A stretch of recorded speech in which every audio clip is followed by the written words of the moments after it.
As our children are dismissed to Children's Church, please remain standing as we continue to worship.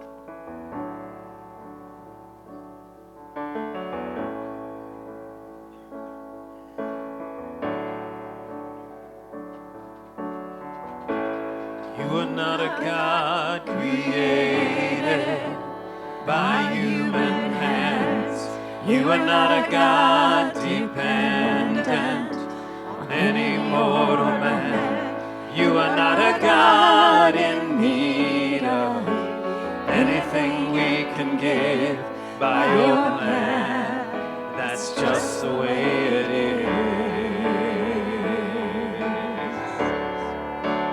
You are God alone from before time began. You are on your throne. You are God alone. And right now, in the good times and bad, you are on your throne. You are God alone. You're the only God whose power none can contend. You're the only God whose name and praise will never end. You're the only God who's worthy of everything we can give. You are God, that's just the way it is. You are God alone from before time began. You are on your throne.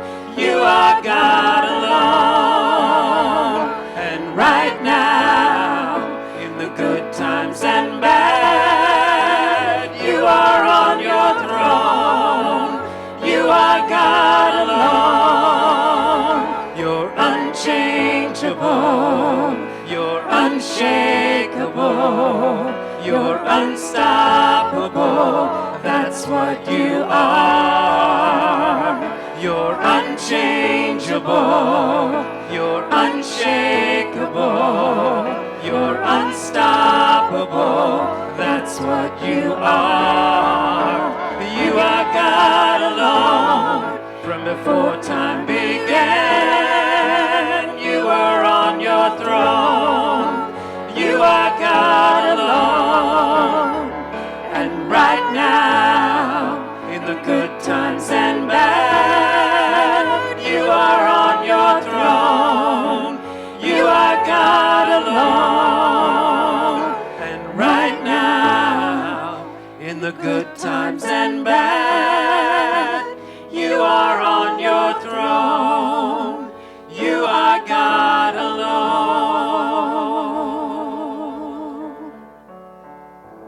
And you may be seated. But don't get comfortable, because today's sermon is going to make you very uncomfortable.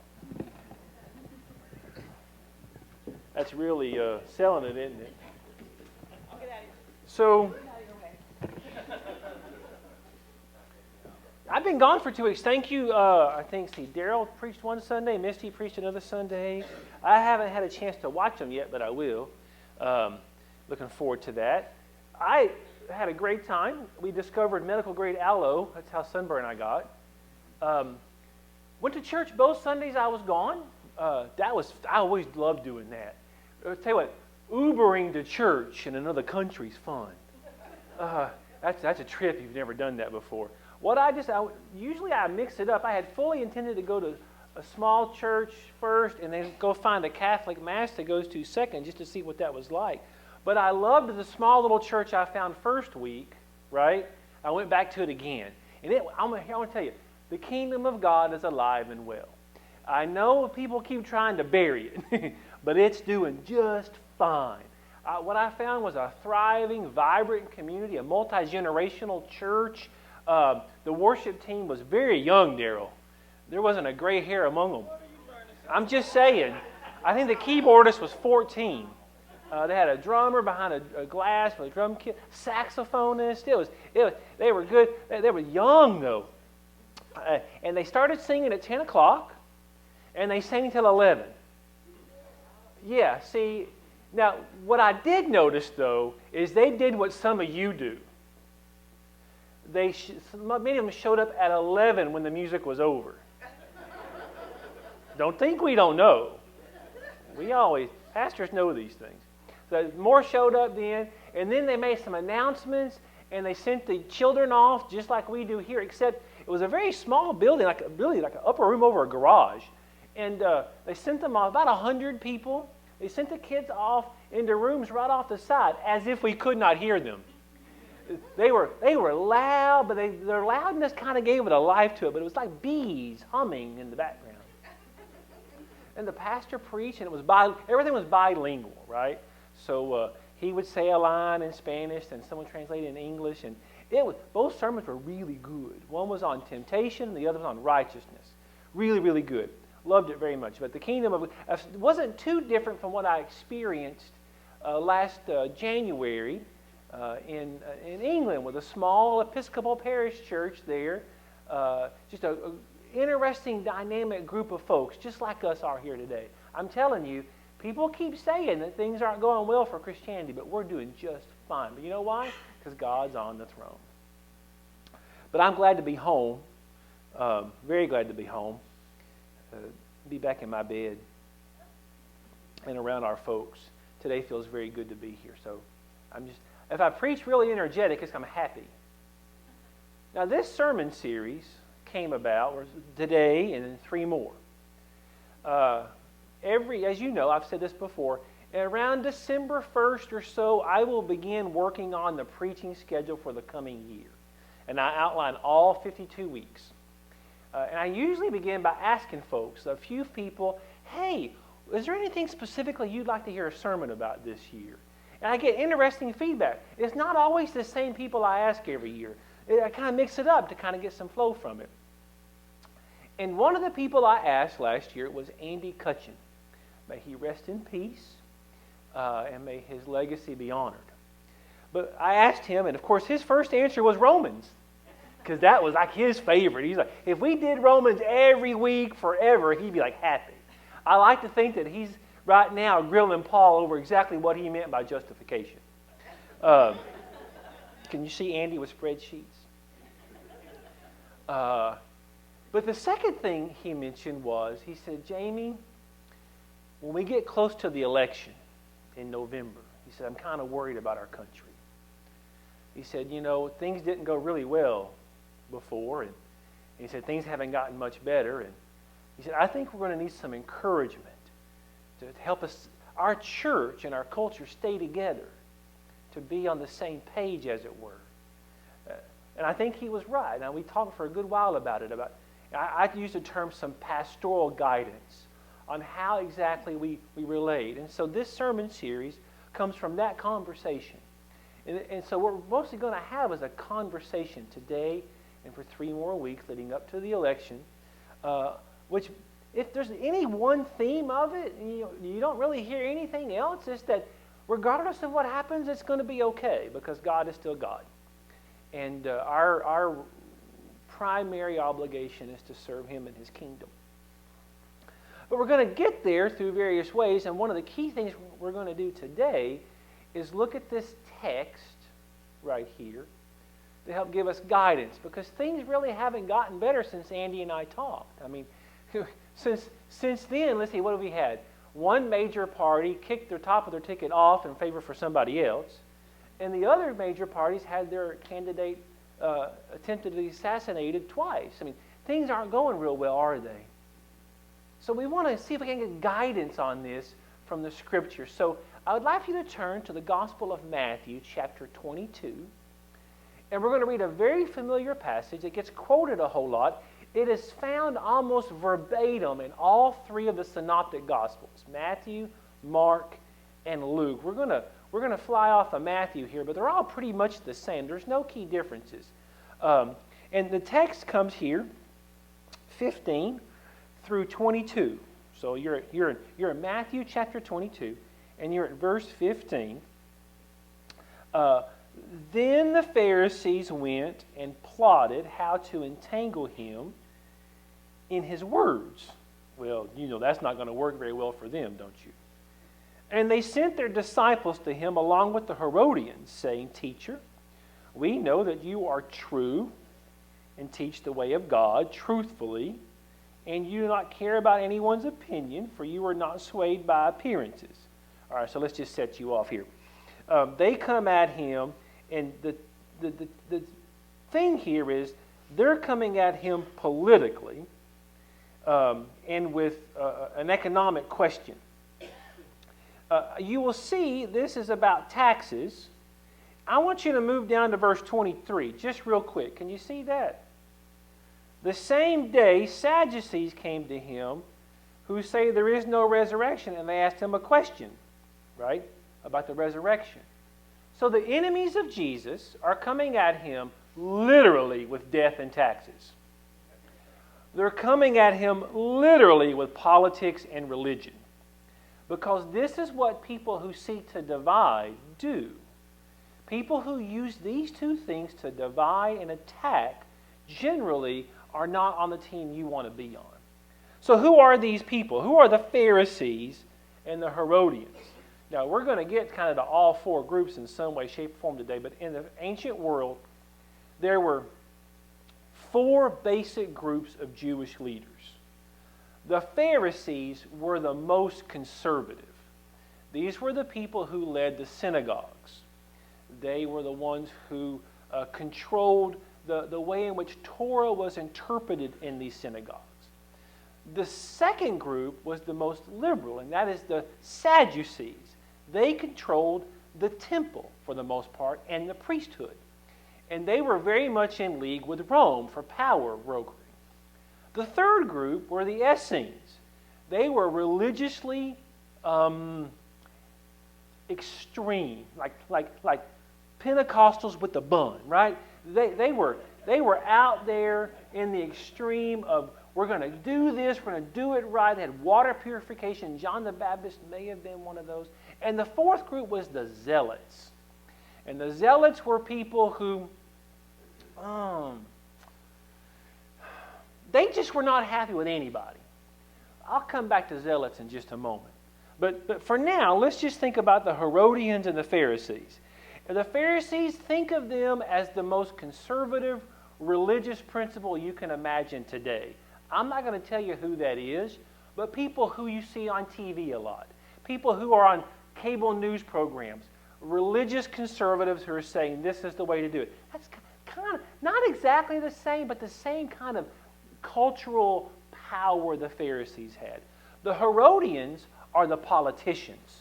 They're the ones who are making policy and trying to keep power. They're not necessarily Sadducees, but they're the power brokers themselves. And I think a good analogy here would be social media and media types. Those who want to shape policy based upon clickbait and ratings and all those sorts of things. These two groups have gotten together. And this is bad. Can you just feel how bad this feels in the text?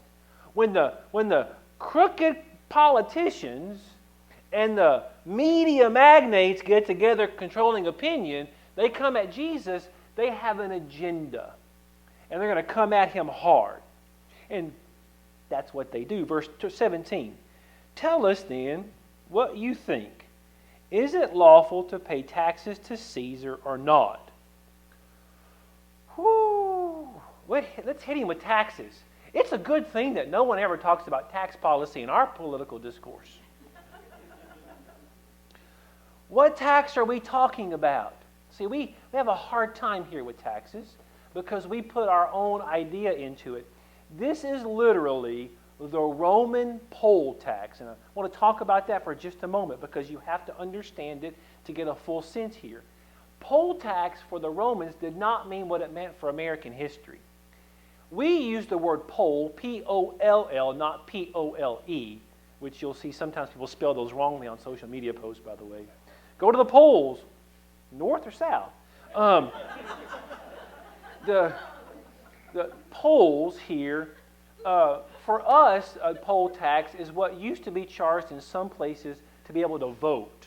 In a poll, we still connect that to voting. You go to the polls to vote. We have opinion polls on how you're going to vote or what you think about. That's not how this Roman poll tax works. literally every adult male and female was taxed in the area.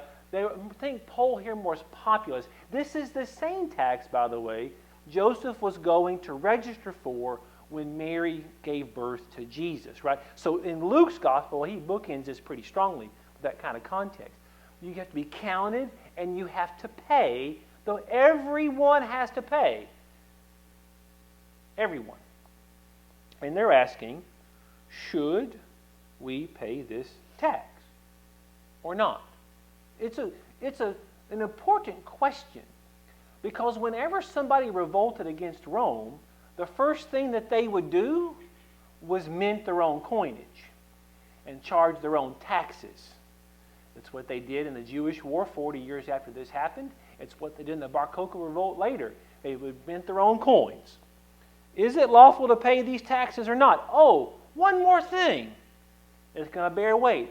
That poll tax had to be paid with a Roman coin.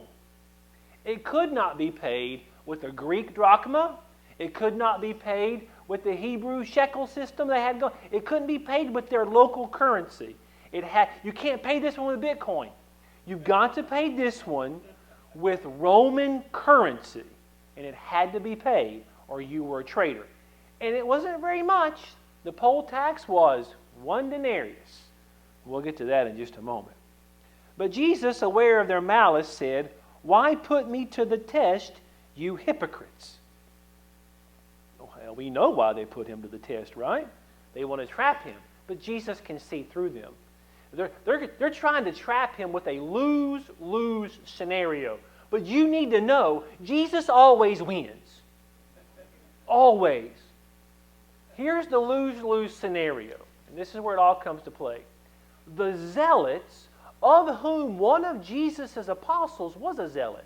If you read your Bible closely, Simon is called a zealot. He was from that group. The zealots said, you should not pay the poll tax. They were preaching that. If you pay this tax, you are dishonoring God. That was their message. Now, what's a zealot? Exactly. Now, I work hard on this, and I need you to listen to everything I say before you decide to hate me.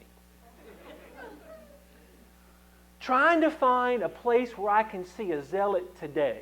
All right? They go both left and right. Let's go left first, because most you'll be more comfortable with that one. Left zealot looks like what we commonly call today Antifa. Although that's not the best name for it, but that's the name that stuck, so that's the name we're going to use. Antifa people, anarchists, who burn buildings down and seize control of certain parts of cities and seem to never be happy, and they're always upset. They're all the way over here saying, the only way we're going to get any better is to burn this thing to the ground. That's a zealot.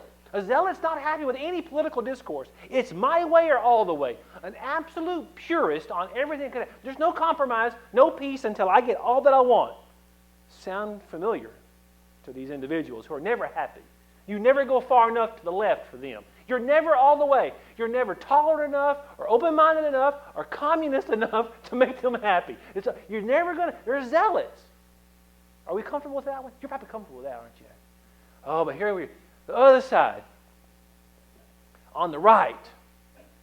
The zealots on the right. These are like the January 6th people who were so upset with the way things turned out, they decided to basically do the same thing. We're going to go in there and enforce our will and take over and be obnoxious. This is what we're going to do. Zealots on both the right. And you can never go far enough to the right to make these people happy. There's always someone further to the right who's purest and more absolute. That's the zealots. Now the zealots in Jesus' day said, if you pay the tax, you are betraying your commitment to God. You can't pay it and be right. So they're trying to trap Jesus. If Jesus agrees with the zealots, they're going to label him as a traitor to Rome and use their political power to squash his movement. That's their plan. That's the lose. The other lose, though, if Jesus comes back and says, yeah, you should pay the tax. Then he is now in the side of the Herodians and the political power, and he loses all religious credibility. Do you see how that works? When the systems try and make you decide left or right, you've lost credibility with what you're teaching. And they're trying to get him caught up in their systems and their dichotomies of left and right, and their white and black, yes and no. And Jesus, see, because he's smart. And when you start arguing with Jesus, you know who's going to win? Every time you lose, Jesus wins. So Jesus meets him on this. Verse 19, show me the coin for the tax. And they brought him a denarius. The coin. A denarius. How much is a denarius, and why doesn't Jesus have one? Notice Jesus doesn't have one. Now you could say maybe he has one and he just wants them to pull it out. I think he doesn't have one because he doesn't need one. The denarius is the tax that's to be paid. A denarius is about the wage for one day's labor, but actually that's not the best description. The best way of describing a denarius at this time point is the amount of money it would cost to buy bread and wine and dinner for you, yourself, your family, and a few friends. That's about it. Wasn't an onerous tax, you see. One day's wage. That's the only poll. Now, is that the only tax they got to pay? No. But that's the tax we're talking about here. It's not that onerous. I tell you what, if I could trade all my taxes for just one day's wages, I'd take that deal. It was more about the politics of it. When you had to pay it, it humiliated you. The Romans didn't pay this tax. They made their subjugated territories pay this tax. You know who didn't pay this tax? Galileans. Most people don't know that when they read this text. They're asking Jesus about a tax he doesn't have to pay. He's not from Judea. He doesn't live in Jerusalem. He lives in the tax-free zone of Galilee because they were not considered a conquered people like Judea was. Those were mostly Greeks who came in there, and their way of coming to Judaism was a different way around. He's from the outside looking in. One more part of the trap. We just get Jesus labeled as an outsider on this issue. A denarius, one day's wages. Can you pay it? Jesus, it doesn't say this in the text, but I feel like Jesus went before verse 20. Show me the coin for the tax. And they brought him a denarius. And Jesus said to them, whose likeness and inscription is this? So let's talk about this coin, the denarius. This is where archaeology is fun. This is a Roman denarius minted by the emperor. And on one side of this coin is an image of Emperor Tiberius. Not a nice man. The Emperor Tiberius was a nasty fellow. He did horrible things to children. He did horrible things to other kinds of people. He wielded power. He was kind of uncouth, and nobody really liked him so much that he moved far away, kind of lived away from Rome, where he just had this luxurious lifestyle of whatever he wanted. But Tiberius had outstanding economic policy because when he died, the treasury was full of money. He was good with money, like Judas.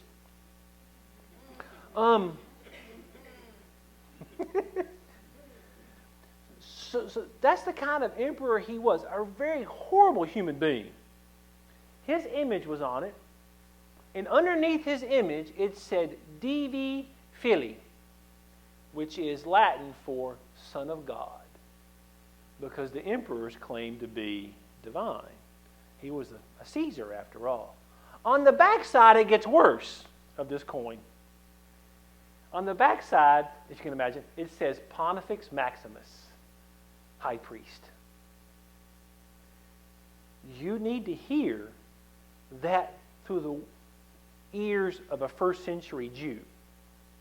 To call this heathen, pagan, horrible man the Son of God and High Priest You can see why they had problems. I might have been a zealot, by the way, because that's going to bother me. Because you know who my high priest is? Jesus. You know who is the Son of God? Jesus. And this would be a great moment if Jesus really wanted to be divisive, if he really wanted to make a point to just make that coin go poof in his hand and say, it's me. But he doesn't. What he does is much more interesting here. Whose likeness is on it? They said, Caesar's. Then he said to them, here's the line, render to Caesar the things that are Caesar's, and to God the things that are God's. You've heard that before, haven't you? Let's talk about the word render for a moment. The word render doesn't really mean in the text of the New Testament how we usually use it. It can mean give. It can mean pay, but what it really means is pay what is owed or give back what it belongs to them. And the point Jesus is making is, whose picture is this? Who does this coin belong to? It belongs to Caesar, so give it back. It's owed to him. And in so doing, he changes the discussions completely. Because now he has turned it upside down. We'll come back to that more in just a moment. But he changes the whole discussion. And then you get to verse 22. When they heard it, they marveled. Of course they did. And they left him and went away. Because this is a marvelous new teaching.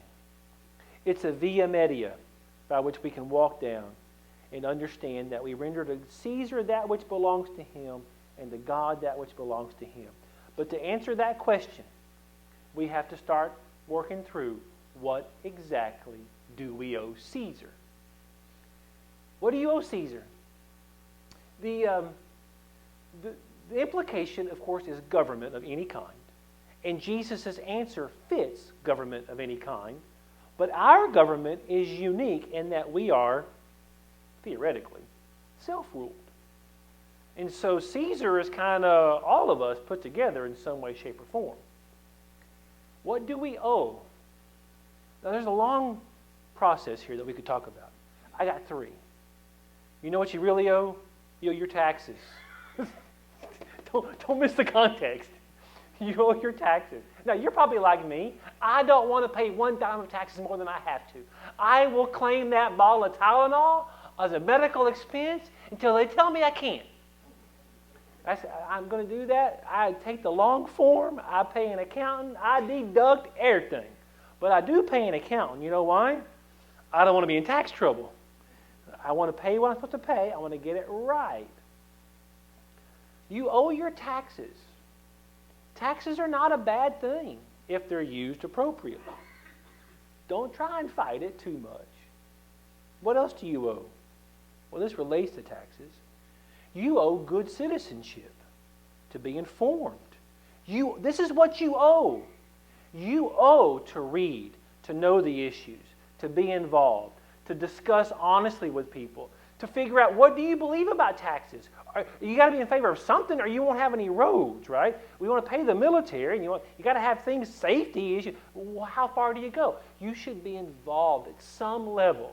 One of the great tragedies of our common age is a lack of civic awareness by the population on what the real issues are. It's all been reduced to a 30-second commercial on TV. You may be surprised to know this, but most issues cannot be solved in 30 seconds. It's going to take a little bit more than that. And only an educated society engaged in the issues is prepared and has paid back, has owed, has given what is owed. This also involves service. This also involves sacrifice, whether it's jury service or military service. These things are owed. There's one more thing for sure that's owed.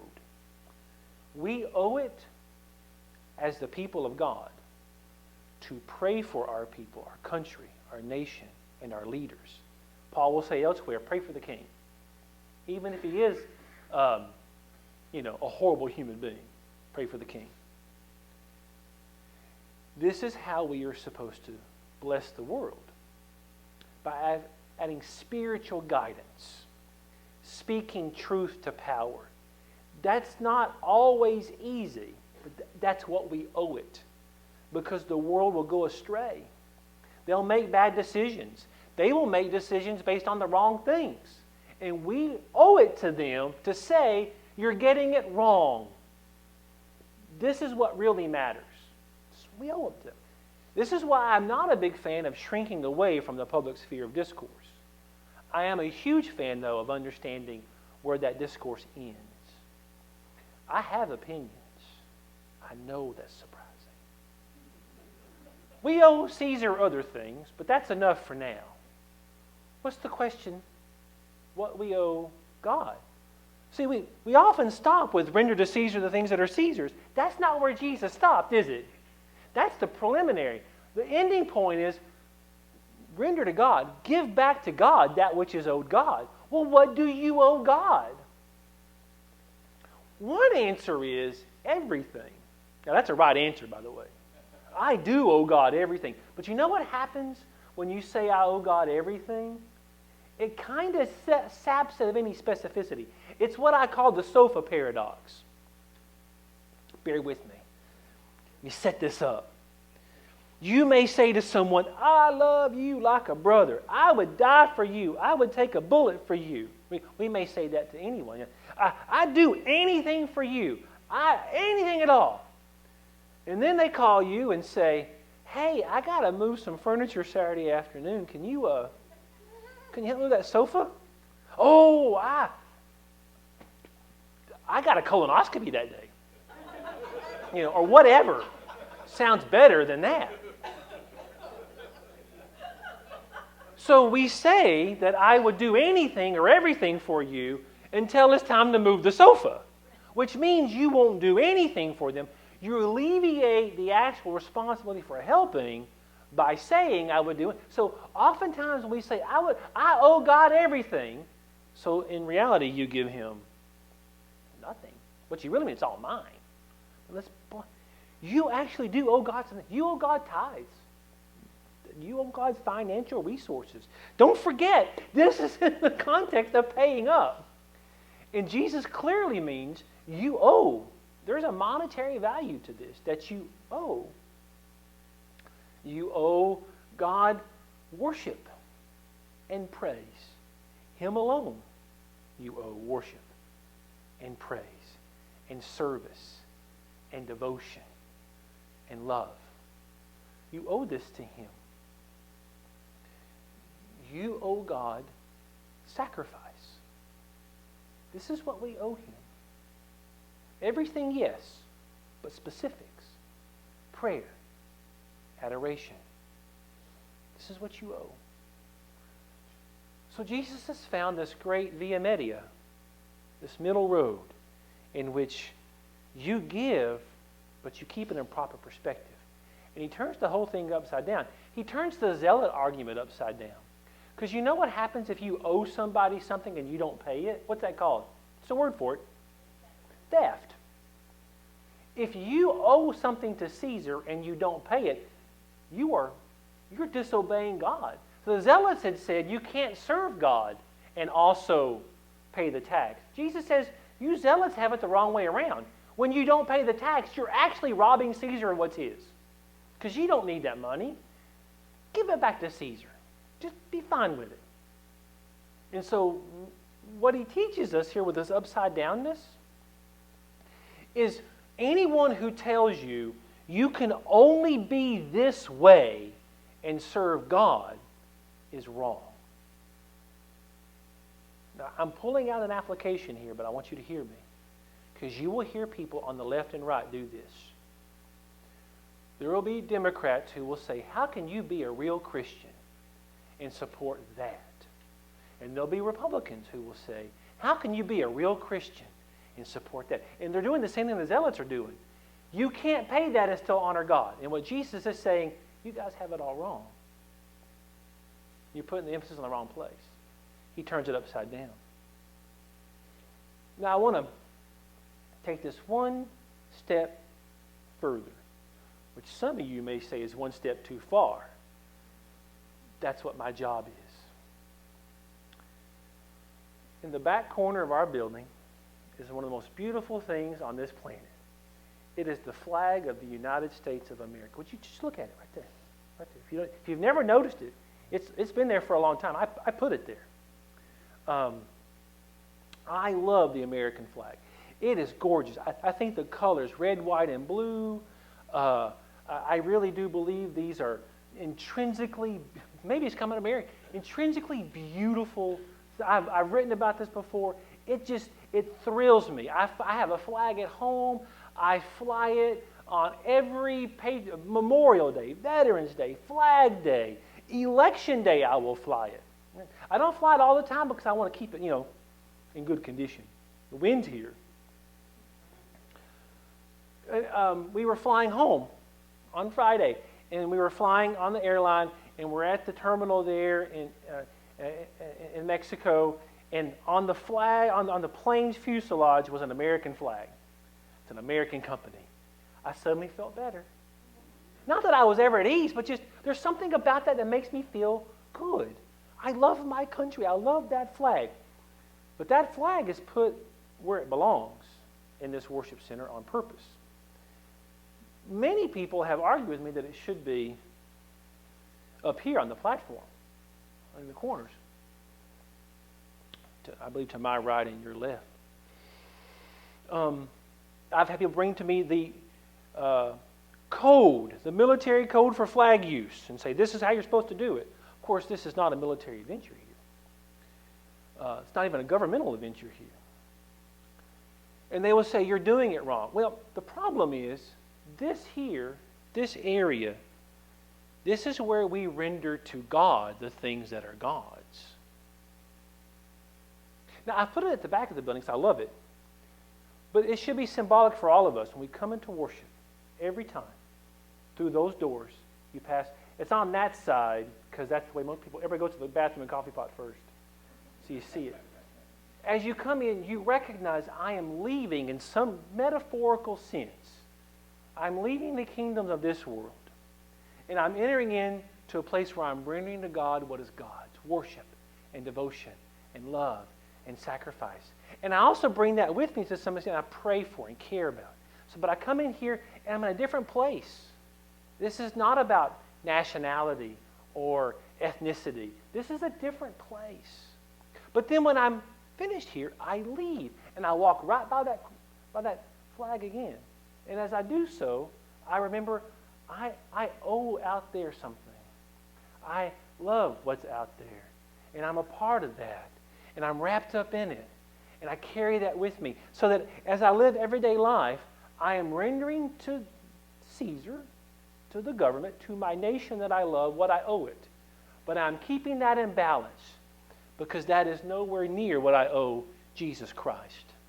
And the most dominant emblem in my life is not the flag of the United States of America. It is the cross of Christ. And that is a hill I will die on every single day if necessary. So as we move forward in this discussion, understanding things proper place, be informed, love and care, don't withdraw, but recognize your primary obligation, and that is to Jesus and His kingdom.